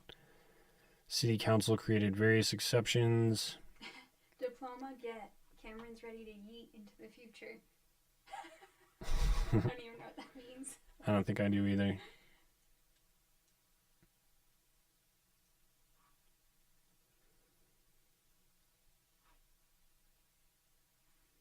In 1932, the city hosted the Summer Olympics. We've already hosted the Olympics there. Okay. Money generated by the film industry kept the city insulated from much of the economic loss suffered by the rest of the country during the Great Depression.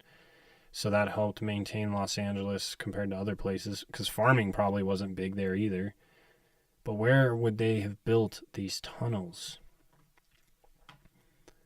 Here we go. Interstate highway system. Electrical rail system. Cameron graduated. That's what she said. What? That doesn't even make sense.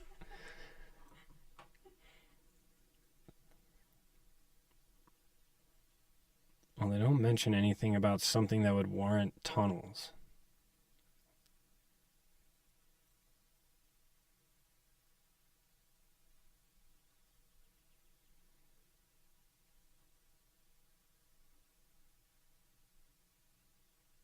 She likes How I Met Your Mother, so I was thinking something like How I Met Your Mother coded. It should just be like general education degree or something like that. Cameron graduated. Legend, wait for it, Derry.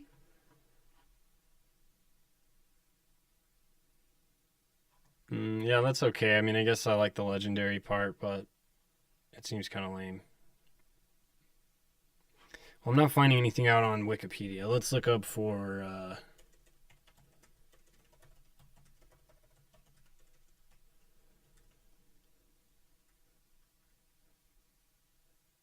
purpose. Why would they need these tunnels? I would imagine they may have started. I wonder if they were something that started from Mexico. Maybe they started coming into California and had like some sort of tunnel system to go across the border easier. And then they've just expanded it.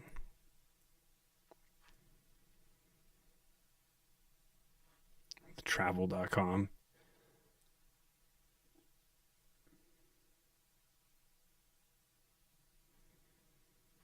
Well, oh, okay, speakeasies. That's what we're talking about here.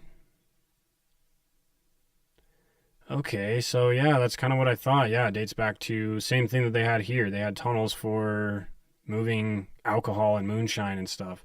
They were acquired. I like that. They weren't built, they were acquired. 11 miles of service tunnels beneath the streets of LA. These became the conduits of smuggling and the passageways to the basement speakeasies. Most of the tunnels are blocked off today. Sure they are. But there are some that are accessible, and there is potentially a guided tour. There is potentially a guided tour that can guide one down into them. Okay, that makes sense. Is this really what it looks like? I wouldn't imagine they had trains going through there. Maybe they're like mine carts or something.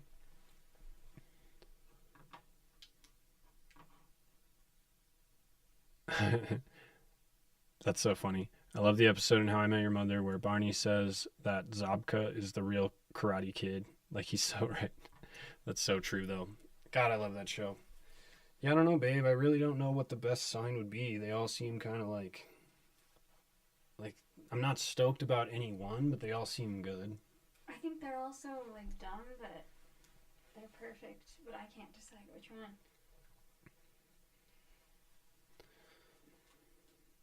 I don't know why. I just keep thinking about general education degree. General education degree. But what is it? It's not called a degree. It's called a diploma. I don't know. I really don't. Congrats on being officially indoctrinated. Yep. California, the state of hypocrisy. Yeah, I don't know. Let me make sure we don't have any more updates before I get too distracted here, you guys. But I should probably hop off here soon because we are going to be getting ready for this graduation, this celebration of her finishing high school. Nope, that's pretty much it.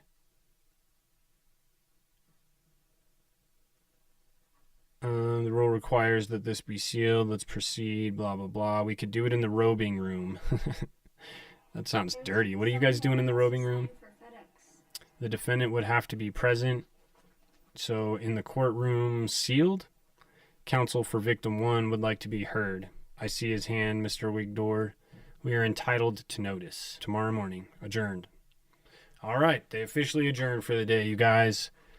So, yeah, let's see what we got. I've been in part of the tunnels under the LA Civic Center for work. Very creepy and huge. Damn, that's crazy. You've been inside of the tunnels, huh? For work? What work do you do that you had to be down there? Was it for the Civic Center? And it's interesting that it goes to the Civic Center, too.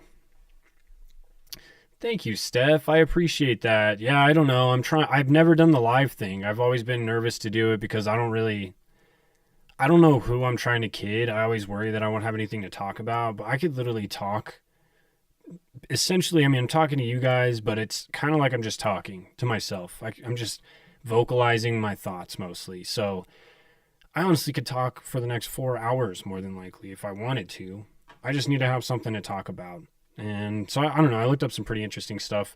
I wanted to give some of the updates because I seriously am just blown away at how much of the Diddy stuff that we've been talking about in all my Diddy videos. And if you haven't watched any of them, go check out the Diddy Do It playlist and start with the Jonathan Audie video because that one is super good and super interesting and covers a lot of the stuff that they're talking about in trial now. But the weird one is the Kim Porter stuff. It's super weird to see all this stuff that aligns with the Kim Porter memoirs that I honestly didn't think were legit. Like, I thought that memoir was not anything legit. But now it's starting to sound more and more real. What do we have to sign for? It was for Melissa. Kylene said that this is on theme. You miss 100% the shots you don't take.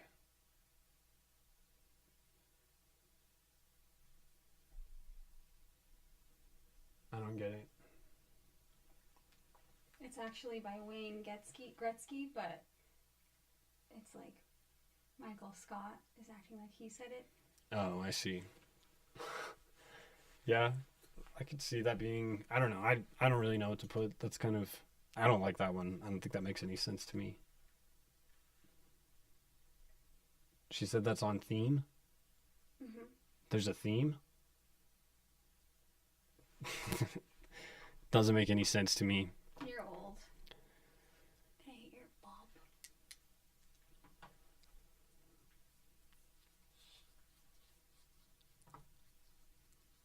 Oh, the Cappy vid is... Honestly, the Cappy vid is probably one of my favorites too, because if you guys want some real truth from me, I didn't know who Isaac Cappy was. I was doing a video on some Diddy stuff or something, maybe the Aaron Carter stuff, and somebody was like, one of my loyal subscribers was like, you should check out Isaac Cappy, and I was like, oh, okay, yeah, sure, I'll check him out.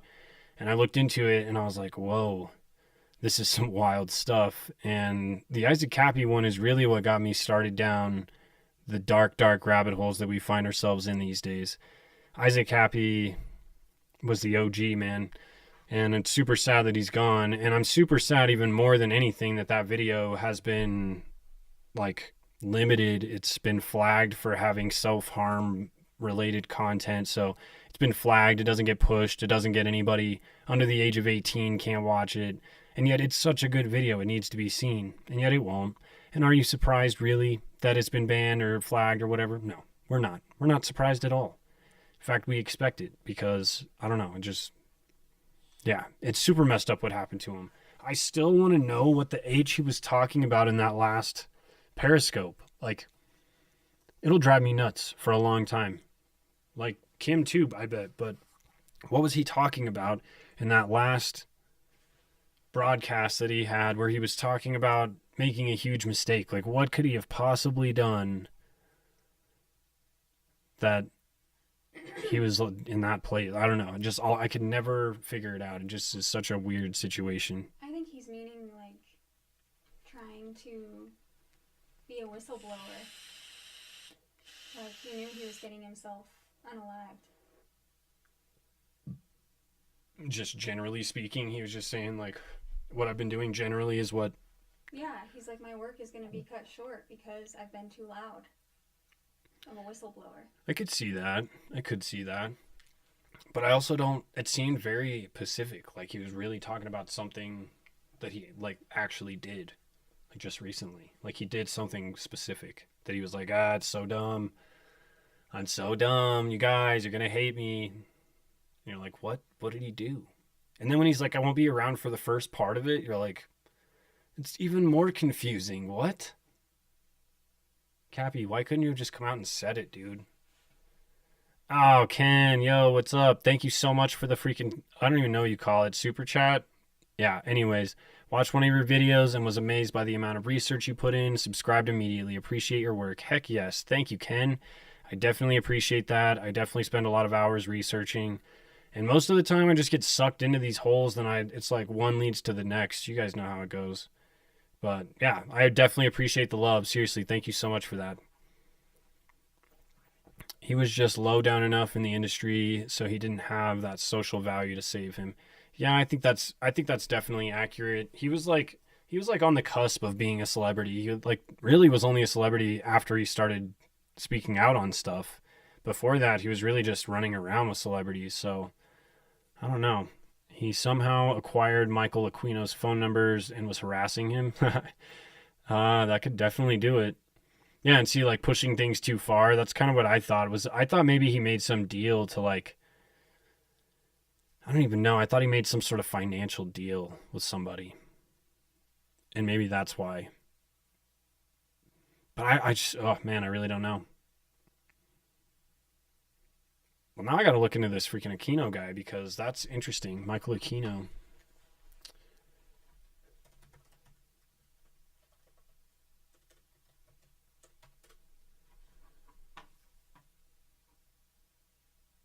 And Satanist. He looks like a Satanist. Look at this guy. This guy looks like a freaking Satanist. Who grows eyebrows that long? Is that a thing? You can do that? You're probably right. Tom Sandoval definitely knows. In fact, I'd be curious to know more about what Tom Sandoval thinks about everything. Like, why has he just been MIA? Like, I don't get it.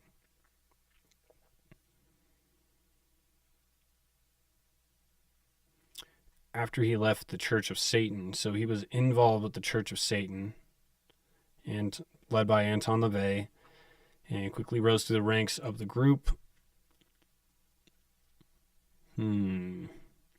Publication, The Cloven Hoof sat on the governing council of the Nine. When he started selling positions in the Church of Satan for money, Aquino finally left the group because that violates our principles as Satanists. We can't charge people for Satanism. We just need to give it away freely. He had a torture chair, and apparently he used it on Cappy. Dang, what? Stephen Berg. I don't know who Stephen Berg is. After he left the Church of Satan, he started a ritual in which he asked Satan for advice on what to do next. According to him, Satan appeared to him in the summer of 75 and revealed to him that he wanted to be called Set, a name that his worshippers in ancient Egypt are said to have used. It's kind of weird. And Aquino's orientation was strongly influenced by the work of the occultist Aleister Crowley. The group's aim is self-deification, which it pursues by performing rituals and practicing black magic, among other things. So it's called Temple of Set. Here we go. San Francisco police began investigating allegations of SA in connection with the Army's Child Development Center. It's always some sort of children's initiative or some sort of children's something that they end up doing this stuff through. Or like the Boy Scouts.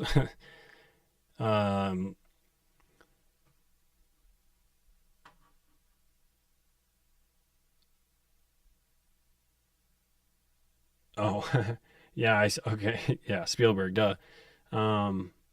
One called What Lies Under LA.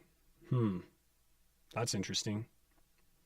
There are YouTube vids on the layers under LA. I'm going to have to check that out for sure. And then that is why Cappy was propped up on that bridge. He was already dead and rigor mortis set in. Yeah, I know. That is totally my feeling because he literally looks white as a ghost in that video. And he's not moving at all. Like, if a car was rolling up on me, like, unless I was in a trance, I would probably look. Like, I'd be looking around, just kind of or if he was really up on that bridge about to do what he was going to do, he'd probably be looking around to see okay, who's about to watch this happen? Who's about to see this go down?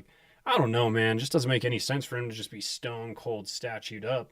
Stone Cold Steve Austin. David Schurter. That's an unfortunate name. I appreciate your work. Will you please consider doing an Amy Winehouse deep dive? When I saw a pic of her with Kelly Osbourne, I thought to ask you to do a rabbit hole. Heck yes. Amy Winehouse is definitely on my list. In fact, honestly, I feel like there's a good way for me to now bring her up because when I come back, you guys will get a little sneak peek. My plan when we come back is to talk about Jim Morrison because I love Jim Morrison. I love the Doors, and I did not realize that there was so much murkiness around what happened to Jim. I just kind of accepted the OD situation because I've just liked them for so long and I didn't question things back then. But anyways, that is a super interesting story. But since Jim is one of the OG founders of the 27 Club, Amy Winehouse would be a good next step after that. And we could then work our way up to Kurt Cobain, which is ultimately one that I'm really excited to check out. But there's so much Kurt Cobain information that there's a lot of research to do on that one. And so honestly, I've just kind of been putting it off for that reason. I just haven't had the time. Every week I've been trying to play catch up, it feels like. So this week I'm just going to do the lives. So hopefully that doesn't piss people off. But yeah, I'm just going to try and do live today. I'm going to go live again tomorrow. I was going to go live. I'll probably go live again on Friday, but I've got to work on Friday. So I'll only be able to go live for a little while. But whatever. That's what I'm going to do this week. It'll give me a little bit of a break because I've been pushing it pretty hard. Kim was super sick. Her eardrum burst. And so she can't hear anything out of her left ear. And so I've been trying to help take care of her this last week too. And that just I didn't sleep very much. John Belushi too, for sure. John Belushi would be a good one. Hellraiser, your original Quora post that I read through, I still have that saved because there was so many cases that I actually didn't know about that I got from your Quora post that I thought was really cool. So I'm super stoked that you reached out and found me for that reason. And scopolamine is what I believe was used on Cappy. I've heard scopolamine be brought up multiple times now. It's something I'm not super familiar with, so I know that it's some sort of substance, but I'm curious to know what it actually is. Scopolamine. Because, yeah, scopolamine seems... Somebody else was talking about how that could be a possible instead of using like cyanide or any of the other things that Diddy was supposedly using to give people pneumonia and make them go away. Other people have said scopolamine could be one. It's called, also known as hyoscine or devil's breath, is a natural or synthetically produced tropane alkaloid and anticholinergic drug that is used as a medication to treat motion sickness and post-operative nausea and vomiting. Okay, seems harmless enough, right? Wrong. It's called devil's breath for a reason. Oh, hell yeah, Hellraiser. You're literally, that was like one of the most early, you were probably the first person actually to reach out to me outside of YouTube and to find out that you're an amazing Quora like thread or page. I don't know what you would call it on there, but I was really impressed with everything that you did, man. Seriously, you brought up some serious, all your stories are really well written, and you brought up some good points in a lot of that stuff, and it gave me a good starting place to start looking into some stuff that's going on. Scopolamine helps to prevent nausea. Okay, we get that. They need to know blah blah blah. How should I use this? What if I miss? What are the side effects? Agitation, nervousness, confusion, severe dizziness. So it can help you not feel dizzy, or it can make you feel super dizzy. Hallucinations, sick, where do you get some?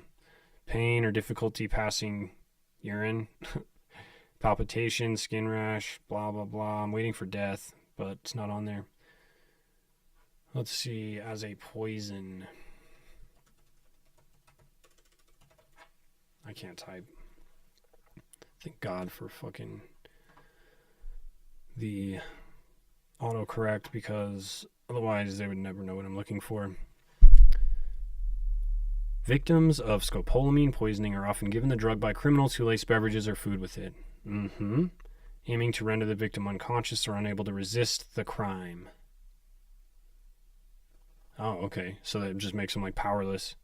However, the effectiveness of scopolamine as a drug for these purposes is often exaggerated in media reports. I've never heard of it in media reports. For instance, skin exposure to scopolamine is not sufficient to cause significant effects due to the low dose absorbed through the skin. Yes, but what if you put it in their drink or something? Oh, I've heard of this actually. Scopolamine is also found in plants like angel's trumpet, Jimson weed, which are used for recreational purposes and cause serious side effects if ingested. Confusion, disorientation, excitability, amnesia can be mistaken for intoxication or unconsciousness.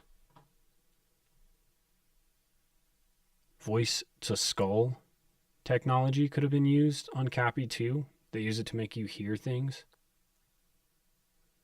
Where they like are able to send waves of some sort of sound that reverberates off your skull.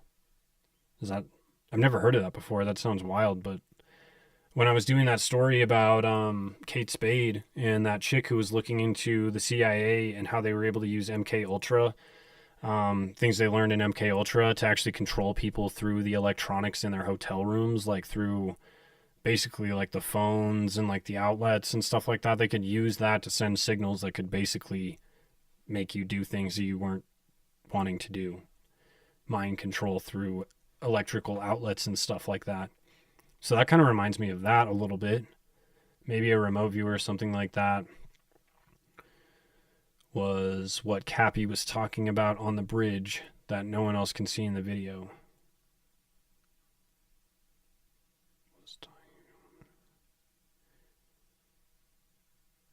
Yeah, I mean, I feel like it's so weird that somebody even caught...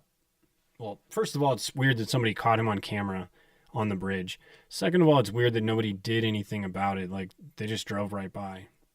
Frequency manipulation. Jesse Ventura had it used on himself. Oh, really? That's cool. I've heard that too. Somebody hearing songs being played in his car. I've totally heard of that before. Havana syndrome. Man, see, you guys are just a wealth of goddamn knowledge. You know that? You guys know so much, and I appreciate you always sharing, and it's just like, there's so much out here that I literally don't know anything about, and that's what's scary, is like how many things people are using in these deep, dark underworlds to like do shit that we have no idea is being used for that. Astro world to cause that chaos.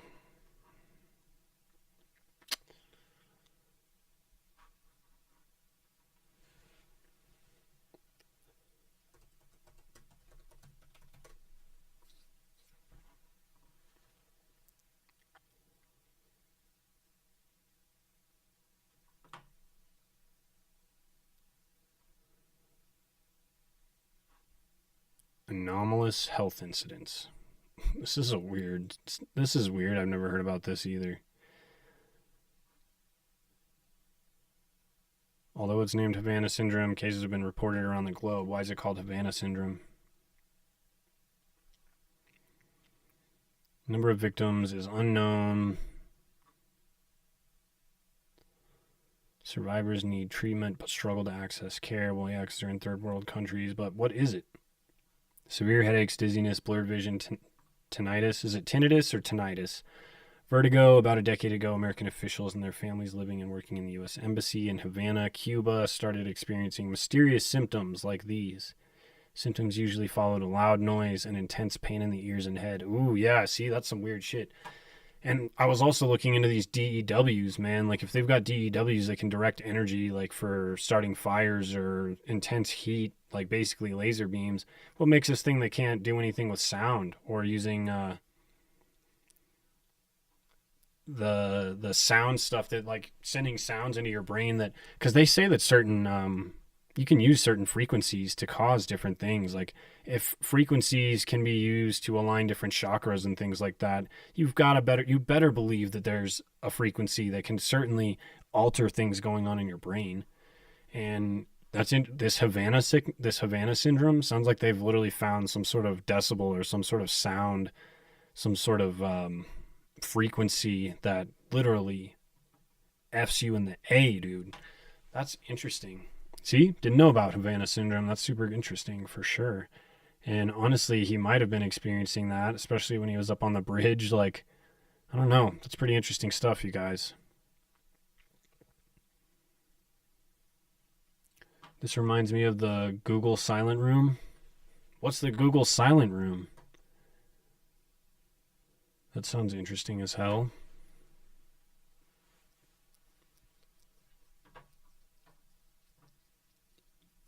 Oh man. Oh, here, real quick, I want to play this for you guys. I've got this News Nation.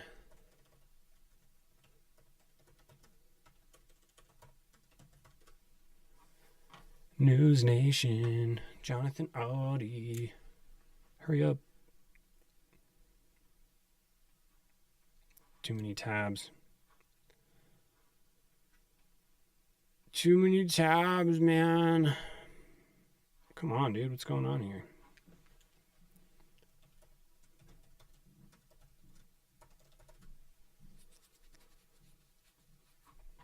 I mean, I have it saved on my computer. I'm just being lazy.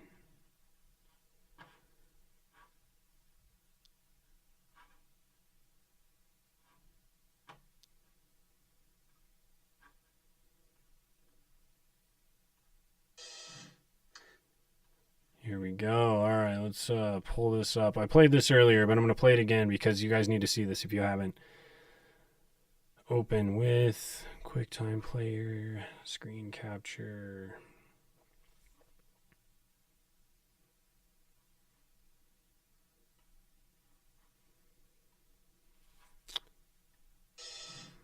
So in May of 28, unexpected, he claimed that he'd been a sex slave. Yep, we know. Cassie, I had like 15 encounters, and I heard a lot of business. Because what they would do is Sean talks a lot on the phone and on the TV with people and stuff, and I was like a sex slave. So at the time, Odie's story seemed too far-fetched to believe, but not anymore. And now, in an exclusive interview, Odie opens up to News Nation senior producer Allison Weiner about his claims, beginning with why he's agreed to talk now. Listen to this. So they reached out to Jonathan Audi for no reason. no reason at all. They just figured they'd check it out, see how he's doing, see what's going on with him. And just real quick before I get going, this audio to me sounds way too good to just be audio from a police or from a jail phone. I don't know. Maybe that's just me. Let me know if you can't hear it.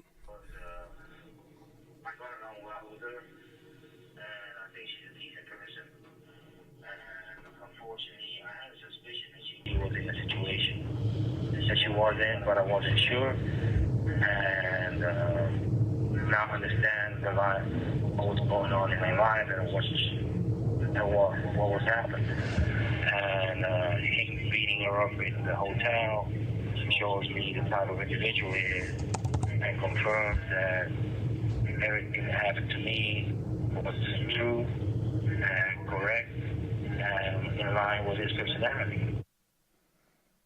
So he's speaking to us from a Miami jail now. Here is how Odie says it all began for him. I was male, Chippendale, a model Chippendale, you could say. And they called me to a show because they called me the agency that I work for to do a show. And then I went to the show, and things led to them offering me more money to perform sexual acts. And that's it. That's how I basically got started. I get dressed like a police officer, like a show, and do a strip down. And then, they offer me. See, the phone he's talking on, it sounds like he's on speakerphone, and you can hear the reporter or whoever's interviewing him writing this stuff down or like typing. So we're listening to him on speakerphone coming through loud and clear. Like, it doesn't sound like a jail phone to me. Jail phones always sound so terrible. Like, go listen to some Wade Wilson phone calls. It sounds terrible. Like you can barely hear half the stuff they're saying. Some more money. They offered me some money to do some extra stuff. So Odie did get specific about the extra stuff that he says Diddy wanted from him, and these specifics were consistent with what he told law enforcement. He means Pacifics. During the 2014 interrogation. Here is how he describes the atmosphere and how frequently it happened. Candles, sensual atmosphere, lights off. He would sit in a corner in a sofa, watch and masturbate. And he'd say, he'd tell her, give her instructions what to do to me. Perform oral sex, rub baby oil. Then he'd tell me rub baby oil, perform oral sex, and then have sex. How many times did you have sex with Cassie? Probably like 15 sessions. And what did you get paid? How much? It would be like 800 each time. Only $800? That's it? They'll call me twice. I'll leave, and then 3 hours later, they will call me and come back. They liked him. So Odie claimed that the sessions They wanted him to come were back. drug-fueled, and that his concern for both Cassie They're like, yo, man, we like you so much. We want you to come back 3 hours later. Do it again. On video. Listen to what he says about that. Why did you decide to record or video? Because after she passed out, I decided to record that. So in the event anything worse happened, like if she died, or anybody died, it will be on camera, it will be on video, what happened. So I wouldn't be responsible for any of that. So you were beginning to worry about her doing drugs. I mean, like about her Oh, yeah, dying. plus the or drugs, him you're dying, right, or that somebody liquid dying from the Locaine. drugs, and that you would be 800 is pretty good for males, So you're you brought probably a right. video. You brought your phone? No, I had a USB video memory stick. Documentary. Spy show, and I put it in a wallet on the table, in the living room table of the hotel upstairs. I just filmed it. Had everything described, and it had her threatening me. But he was telling her what to say. We had an argument. When I left, I knew they were paranoid. So I wanted to guarantee my safety. So I texted him. I said, "Hey, if anything happens to me, I got evidence I'm being with you." At the settlement table, there was a lot of irregularities. Okay, It was my first settlement. It was my first settlement. Oh, like how many people are getting multiple settlements in a lifetime? Like what? Jonathan Oddie cracks me up, dude. He's such a goober. So they brought me in, and Diddy had a T-shirt with 2 million ski masks pointing, making gun signs. Okay. And it was black and white, and they had a red frame. Okay. But that's the way he operates. He communicates, threatening you by saying, "I'm gonna have you killed." And if you guys remember, one of the reasons why Jonathan Oddie even came forward was because he was being harassed. He was being harassed, being followed. He was super worried for his life and his safety. And I think that was one of the main reasons why he decided to, oh, hell yeah, welcome, Joe. Stoked that you just became a sober. That's amazing. But yeah, that was one of the main reasons why he even came forward and did this whole Trump shooting. Was I think he just wanted to be in police custody so he knew he was safe.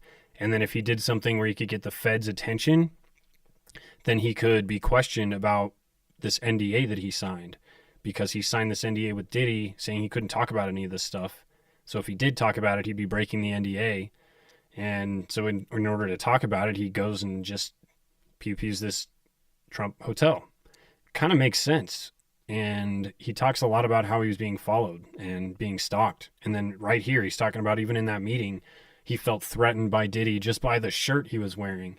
And you can imagine Diddy does stuff like that. He sends subliminal messages to show how powerful he is over you, exert his power and his dominance over you, just from wearing a t-shirt that has like, yo, yeah, we're going to sign this deal, but just know, if you do mess up, if you do say something, you know what I'm saying?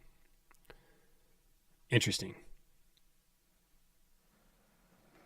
So Odie says to prevent the recording from going public, that's what he was just talking about, Diddy had him sign an NDA, a non-disclosure agreement, in exchange for $5 million in hush money. This was in 2014. The Daily Mail ran a screenshot of what appears to be a signature page signed by Sean Combs and Odie. We have not been able to obtain the document or verify its contents or authenticity, nor have we been able to verify the existence of the video that you heard him talking about. Now, according to Daily Mail's report, the timing coincided with a spending spree by Odie of Florida real estate, and it also coincided with Odie's divorce. His ex-wife tells the Daily Mail that she found out about his windfall only after their split. Yeah, I bet she was pissed, too. Basically, the day the incidents happened at Trump National Garage, I hadn't taken medication, and I'd been diagnosed bipolar, but I wasn't sure I was bipolar. And I had an episode, and basically, I've been taking medication every day. I've been stable. I had no issues in jail. I've had incident behavior in jail.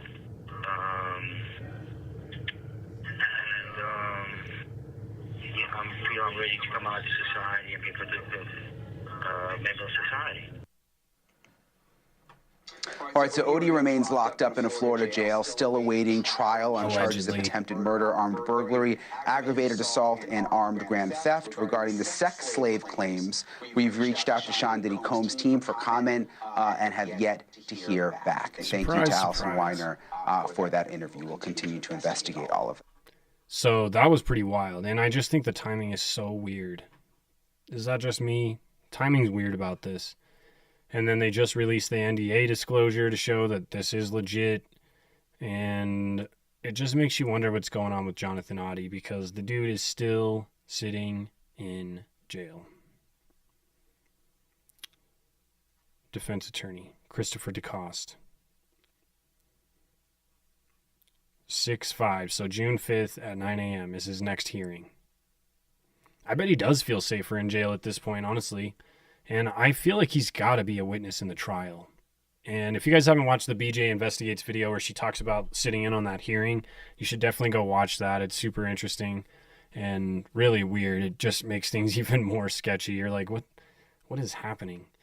Seriously, what is going on with this Audie case? There's no way he's just sitting in jail still. The speedy trial laws like have to have kept this from happening. Like 7 years? That's wild, dude. But, all right, you guys, I should probably get off of here. I got to help Kim make that sign and go to this graduation. But I will be back tomorrow. I'm going to get on as soon as I drop my kid off from school, and I'm going to go, obviously, live, and we'll do more Diddy coverage. I'm going to do some research tonight, see if I can find out any more interesting stuff, and I'll bring that to you guys tomorrow. But thank you guys for chilling with me. I know there wasn't a ton of you guys, but it's not quantity, it's quality over here at the Sobering Stories channel. So I truly appreciate you guys. You guys have made this fun for me. I've learned some stuff today. You've given me some stuff to look more into. The tunnels thing for sure. I definitely want to look more into that. And then this whole like frequency thing, that's super interesting to me because there's stuff that does exist out there like this. And I'm not even a little bit surprised to know that it has nefarious uses. So Plasma Moon, Pino 911, you are full of just like, you're hitting me with some knowledge. I love it. And I need to write that down actually, or I'll forget. ADHD, you guys. Oh, that's the other thing. I have bipolar. So like when Jonathan Oddie's over here talking about having bipolar disorder and he thinks that that's what made him do that, or like the medication, like that is a crock of nonsense if you ask me.